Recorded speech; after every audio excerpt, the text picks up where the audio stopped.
ಭಾರತ ಪಾಕಿಸ್ತಾನ ವಾರು ಯಾವಾಗ ಆಪರೇಷನ್ ಸಿಂಧೂರ ನಡೀತೋ ಆಗ್ಲಿಂದನೇ ಸ್ಟಾರ್ಟ್ ಆಗಿದೆ. ಹೌದು ಹೌದು ಅದು ಈಗ ಇನಿಷಿಯಲ್ ಸ್ಟೇಜ್ ಆ್ಯಕ್ಚುಲಾಗಿ ಇದು ರೆಗ್ಯುಲರ್ ಇದು ವಾರ ಅಲ್ಲ. ಓನ್ಲಿ ನಾವು ಪಲ್ಗಾಮಲ್ಲಿ ಏನು ಇನ್ಸಿಡೆಂಟ್ ನಡೀತೋ ಅದಕ್ಕೊಂದು ಪ್ರತೀಕಾರವಾಗಿ ಇವರು ಫಸ್ಟು ಒಂದು ಸ್ಯಾಂಪಲ್ ಥರ ಇದು ಮಾಡಿದ್ರು. ಅದಕ್ಕೆ ಅವ್ರೇನು ರಿಯಾಕ್ಷನ್ ಮಾಡಲಿಲ್ಲ ಅಂದರೆ ವಾರೇನು ಆಗ್ತಿರಲ್ಲ. ಬಟ್ ಅವರು ಇನ್ಸ್ಟೆಡ್ ಆಫ್ ದಟ್ ಅವರು ಒಳಗಡೆ ವಾರ್ ಮಾಡ್ತಾ ಇದ್ದಾರೆ. ಈಗ ನೆಕ್ಸ್ಟು ರೆಗ್ಯುಲರ್ ವಾರ್ ಡಿಕ್ಲೇರ್ ಆಗಬೇಕು. ಈಗ ಆ ಥರ ಪರಿಸ್ಥಿತಿ ಬಂದಿದೆ. ಈಗ ಪಾಕಿಸ್ತಾನದ ಮೇಲೆ ಭಾರತ ಏನು ಯುದ್ಧಕ್ಕೆ ಹೋಗುತ್ತಲ್ಲ, ಸೊ ಅದರಿಂದ ಭಾರತಕ್ಕೆ ನಷ್ಟ ಆಗೋದಿಲ್ಲ, ಪಾಕಿಸ್ತಾನಕ್ಕೆ ನಷ್ಟ. ಹಾಗಾದ್ರೂ ಬುದ್ಧಿ ಕಲಿಯುತ್ತೆ. ಹೌದೌದು, ಅವರು ಆ್ಯಕ್ಚುಲಿ ಈಗಾಗಲೇ ಎಕನಾಮಿಕಲಿ ತುಂಬ ವೀಕ್ ಆಗಿದ್ದಾರೆ. ಅವ್ರಿಗೆ ತಿನ್ನೋಕ್ಕೇ ಸರಿಯಾಗಿ ಎಲ್ಲರಿಗೂ ಪೀಪಲ್ಸ್ಗೆ ಇದು ಫುಡ್ ಸಪ್ಲೈ ಇಲ್ಲ. ಸೊ ಈ ಕಂಡೀಷನಲ್ಲಿ ಎಕನಾಮಿಕಲಾಗಿ ಫುಲ್ ಡೌನ್ ಆಗಿದ್ದಾರೆ. ಈಗ ಆಮೇಲೆ ಯಾವುದೇ ಕಂಟ್ರಿ ಅವ್ರ ಮೇಲೆ ಒಳ್ಳೆ ಇಂಪ್ರೆಷನ್ ಇಲ್ಲ. So nobody is ready to help them out because they have been recognised as a terrorist organisation, support ಮಾಡೋ ಒಂದು ರಾಷ್ಟ್ರ ಅಂತ ಮಾಡಿದ್ದಾರೆ. ಸೊ ಆ ಥರ ಇದ್ದಾಗ ಅವ್ರು ಯಾವ ರೀತಿಯೂ ಅವ್ರು ಸಪೋರ್ಟ್ ಸಿಗೋಲ್ಲ. ವಿತ್ ಆಲ್ ದಟ್ ಅವ್ರು ಯಾವ ಧೈರ್ಯದ ಮೇಲೆ ನಮ್ಮ ಮೇಲೆ ಯುದ್ಧಕ್ಕೆ ಬರ್ತಾರೋ ನನಗಂತೂ ನಿಜಾಲು ನಮಗೆ ವಿ ಆರ್ ಸರ್ಪ್ರೈಸ್ಡ್ ಆ್ಯಕ್ಚುಲಾಗಿ. ಅವ್ರು ಹೇಳ್ತಾ ಇದ್ರು ಏನು ಅಂತಂದ್ರೆ, ಭಾರತ ಎಷ್ಟು ಧೈರ್ಯವಾಗಿ ಯುದ್ಧಕ್ಕೆ ರೆಡಿ ಆಗಿದೆಯೋ ಅಷ್ಟೇ ಧೈರ್ಯವಾಗಿ ನಾವು ರೆಡಿ ಆಗಿದ್ದೀವಿ, ನಮ್ಮ ಬಳಿಯೂ ಕೂಡ ಅಣ್ವಸ್ತ್ರಗಳಿದೆ.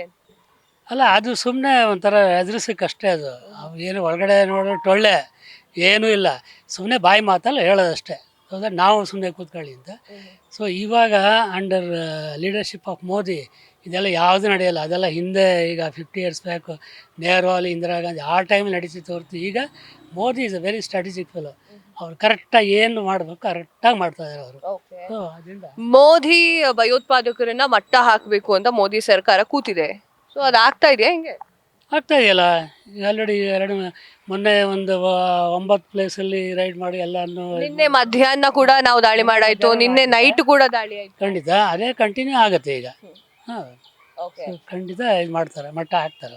ಮೋದಿ ಸರ್ಕಾರ ಎಲ್ಲಾ ಒಂದು ಅಧಿಕಾರವನ್ನು ಕೂಡ ಸೈನ್ಯಕ್ಕೆ ಕೊಟ್ಟಿದೆ. ಶತಾಯಗತಾಯ ಪಾಕಿಸ್ತಾನಿಗಳನ್ನ ಸೈಲೆಂಟ್ ಆಗಿ ಇರಿಸಿ ಅಂತ.